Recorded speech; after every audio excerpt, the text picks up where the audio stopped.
শব্দ শুনেই বুঝতে পারছেন কতটা ক্রাঞ্চি আর মচমচে হয়েছে। ইফতারির আইটেম বা স্কুলে বাচ্চাদের টিফিনের জন্য দারুণ একটা স্ন্যাক্স হিসেবে এটা দেয়া যেতে পারে। ইফতারির টেবিলে এই ধরনের একটি স্ন্যাক্স আইটেম থাকলে সবারই দৃষ্টি থাকবে চিকেন ডোনাটের উপরে। সস দিয়ে পরিবেশন করবেন। আর এই চিকেন ডোনাট তৈরি করতে কি উপকরণ লাগছে, আমি একটা চিকেনের ব্রেস্ট নিয়ে নিয়েছি। আর দুটো আলু নিয়েছি। আলু দুটো ছিলে পরিষ্কার করে পিস করে কেটে দিয়ে দিলাম। লবণ দিয়ে দিলাম ১ চামচ। সেদ্ধ করে নামিয়ে নিব। চিকেন আর আলুটা সেদ্ধ হয়ে গেছে। এখন আমি আলুগুলোকে পেস্ট করে নিব। আলুটা পেস্ট করা হয়ে গেছে। এখন আমি সিদ্ধ চিকেনটাকে হাতের সাহায্যে চিকন করে ছিঁড়ে ঝুরা করে নিব। চিকেনটা ঝুরা করে নিয়ে নিলাম। এখন আমি চুলায় একটি ফ্রাই প্যান বসিয়ে দিয়েছি। বাটার দিয়ে দিলাম ২ টেবিল চামচ। বাটারটা গলে গেছে। এখন দিয়ে দিলাম রসুন কুচি ১ চামচ। দিয়ে হালকা ভেজে নিব। বেশি করে ভেজে নেওয়া যাবে না। আর এখন কাঁচামরিচের কুচি দিয়ে দিলাম। পরিমাণ মতো দিয়ে দিতে হবে। যে যেমন ঝাল খান। এটাকে হালকা ভেজে নিয়ে ময়দা দিয়ে দিলাম 1/3 কাপ। ময়দাটাকেও ভালো করে ভেজে নিতে হবে। ময়দা ভাজা হয়ে গেলে এখানে আমি কিছু সবজি অ্যাড করব। আপনাদের কাছে হাতের কাছে যেগুলো থাকবে সেগুলো দিবেন। আমি গাজর কুচি করে কেটে নিয়েছি। বাঁধাকপি কুচি করে কেটে নিয়েছি। দিয়ে এটাকে ভালো করে ভেজে নিতে হবে। ভাজা হয়ে গেছে। এ পর্যায়ে দিয়ে দিলাম লবণ। লবণটা আপনারা আপনাদের স্বাদ মতো দিবেন। আর ঝোড়া করা চিকেনগুলো দিয়ে দিলাম। দিয়ে চিকেনটাকে ভালো করে ভেজে নিব। ভাজা হয়ে গেছে। এই পর্যায়ে আমি ১ কাপ দুধ দিয়ে দিলাম।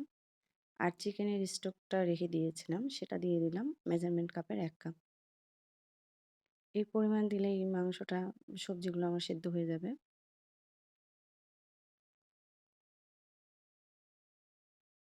এখন চিলি ফ্লেক্স দিয়ে দিলাম ১ চামচ। স্পাইসি করার জন্য ব্ল্যাক পেপার দিয়ে দিলাম 1/2 চামচ।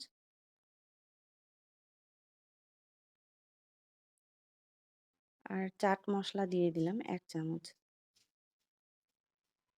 এই মসলাগুলো দিলে স্বাদ দ্বিগুণ হবে। আর গরম মসলা দিয়ে দিলাম 1/2 চা চামচ। সবশেষে অ্যাড করব আলু সেদ্ধ করাটা যে চটকিয়ে রেখেছি। মশলাটা একটু ভালো করে মিশিয়ে নিলাম। এখন সেই আলু চটকানোটা দিয়ে দিচ্ছি।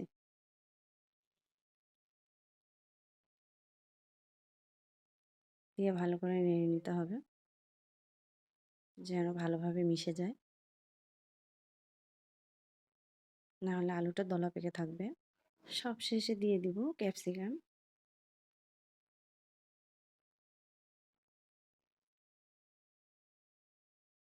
ক্যাপসিকামটা দিয়ে ভালো করে নেড়ে এই যে আমার হয়ে গেছে। এখন আমি এটাকে নামিয়ে রাখবো। আমি নামিয়ে নিয়ে ২০ মিনিটের জন্য ফ্রিজে রেখে দিয়েছিলাম। এতে ডোনাটটা সেট হবে খুব ভালোভাবে। হাতে একটু তেল মেখে নিলাম। আর আন্দাজ করে নিতে হবে যেন সাইজটা ঠিক মতো হয়। তো আমি করে নিচ্ছি। আমি ডোনাটের সাইজ করার জন্য একটা নজেল নিয়ে নিয়েছি। নিয়ে মাঝখানে ছিদ্র করে নিলাম। চিকেন ডোনাটের সাইজটা যেন একই রকম থাকে, তাই একই রকমভাবে নেয়ার চেষ্টা করবেন উপকরণ। তারপর আবার আরেকটা তৈরি করে নিচ্ছি। নিয়ে মাঝখানটা আবার নজেল দিয়ে ছিদ্র করে নিলাম। তারপর হাত দিয়ে চেপে একটু সাইজ করে নিলাম সুন্দর করে। এইভাবে আমি সবগুলো তৈরি করে নিয়েছি। কোটিং করার জন্য আমি এখানে কুলসন সেমাইটা লম্বা চিকন সেমাইটা ব্যবহার করেছি। এটাকে ভালো করে ভেঙে নিলাম। আর এখানে ব্রেড ক্রাম্ব কিছুটা দিয়ে দিব। ব্রেড ক্রাম্বটা আমার বাসায় তৈরি করা। সেমাই আর ব্রেড ক্রাম্বের মধ্যে কোটিংটা করলে এত সুন্দর লাগবে দেখতে। আর এখানে আমার একটা লিকুইড ব্যাটার লাগবে। ব্যাটারের জন্য আমি ময়দা নিয়ে নিয়েছি ১ কাপ। আর অল্প পানি দিয়ে একটা ঘন ব্যাটার তৈরি করে নিব। খুব ঘন না আবার খুব পাতলাও না। মিডিয়াম একটা ব্যাটার তৈরি করে নিব।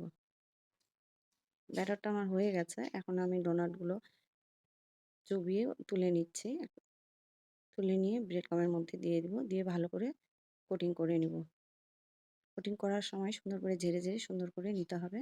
আর মাঝখানটা একটু ছিদ্র করে দিতে হবে। দেখতেই পাচ্ছেন আমি কিভাবে কোটিং করে নিচ্ছি। হয়ে গেছে। তারপর বাকিগুলোও দিয়ে দিব এইভাবে।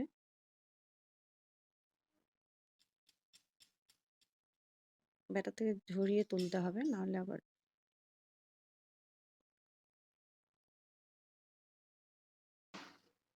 আবারও ভালো করে কোটিং করে নিচ্ছি।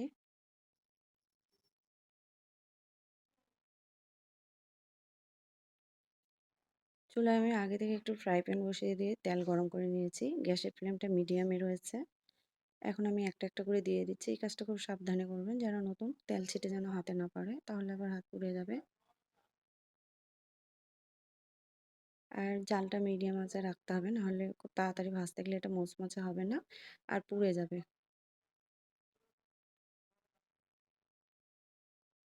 এই পর্যায়ে আমার তেলটা অনেক গরম হয়ে গেছে। আমি গ্যাসের ফ্লেমটা একটু লো করে দিয়েছি।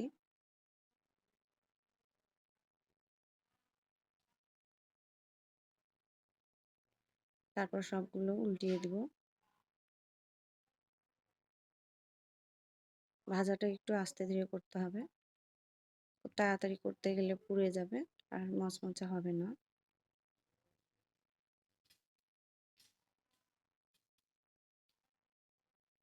উল্টিয়ে পাল্টিয়ে আমি ভেজে নিব।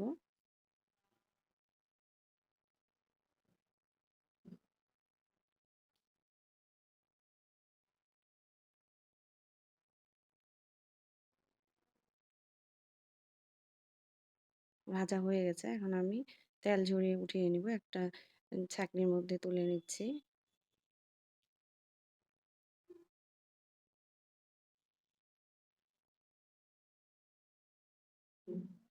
এইভাবে বাকিগুলো আমি ভেজে নিয়েছি। আশা করছি আমার এই চিকেন স্পাইসি রেসিপিটা সবারই খুব ভালো লাগবে আর সবাই করবেন আশা করছি। আজকের মতো এখানেই শেষ করলাম। সবাই ভালো থাকবেন। আসসালামু আলাইকুম। আল্লাহ হাফেজ।